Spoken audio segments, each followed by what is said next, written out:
മക്കളെ plus one third അലോട്ട്മെന്റുമായി ബന്ധപ്പെട്ട് important update ഉണ്ട്. പ്ലസ് വൺ തേർഡ് അലോട്ട്മെന്റ് പ്രസിദ്ധീകരിച്ചു. മക്കളെല്ലാവരും പെട്ടെന്ന് തന്നെ ചെക്ക് ചെയ്യുക. 16, 17 2 ദിവസമാണ് നമുക്ക് അഡ്മിഷൻ എടുക്കാനുള്ളത്. തേർഡ് അലോട്ട്മെന്റ് ഒരുപാട് ഇമ്പോർട്ടൻസ് ഉള്ള അലോട്ട്മെന്റ് ആണ് തേർഡ് അലോട്ട്മെന്റ്. ഏകദേശം 5 ഇരട്ടി. സെക്കൻഡ് അലോട്ട്മെന്റിൽ പുതുതായിട്ട് അഡ്മിഷൻ നേടിയത് ഏകദേശം 21,000 കുട്ടികളാണെങ്കിൽ തേർഡ് അലോട്ട്മെന്റിൽ അഡ്മിഷൻ തേടാൻ പോകുന്നത് ഏകദേശം 1,00,000 കുട്ടികളാണ്. 5 ഇരട്ടിയാണ്. സെക്കൻഡ് അലോട്ട്മെന്റിനേക്കാൾ വേക്കൻസി 5 ഇരട്ടി വേക്കൻസി ആണെന്ത് തേർഡ് അലോട്ട്മെന്റ് ഉള്ളത്. 1,00,000 കുട്ടികൾക്ക് ഏകദേശം അഡ്മിഷൻ എടുക്കാൻ പറ്റും. മക്കളെ ശ്രദ്ധിക്കേണ്ട ഒരു ഇമ്പോർട്ടന്റ് ആയിട്ടുള്ള കാര്യം എന്ന് പറഞ്ഞാൽ തേർഡ് അലോട്ട്മെന്റിൽ ടെമ്പററി അഡ്മിഷൻ ഇല്ല എന്നുള്ള കാര്യം ഓർമ്മിക്കാം.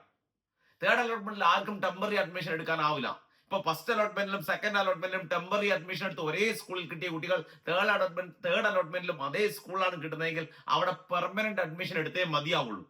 അത് എന്തായാൽ പോലും തേർഡ് അലോട്ട്മെന്റ് കിട്ടി കഴിഞ്ഞാൽ പെർമനന്റ് അഡ്മിഷൻ എടുക്കണം, ടെമ്പററി അഡ്മിഷൻ ഇല്ല. ഇനി നിങ്ങൾക്ക് ഇഷ്ടപ്പെട്ട സ്കൂൾ അല്ല തേർഡ് അലോട്ട്മെന്റിൽ കിട്ടിയെന്ന് കരുതുക. നിങ്ങൾ ഒരു കാരണവശാലും ആ സ്കൂൾ അഡ്മിഷൻ എടുക്കാതിരിക്കരുത്. അഡ്മിഷൻ എടുക്കുക.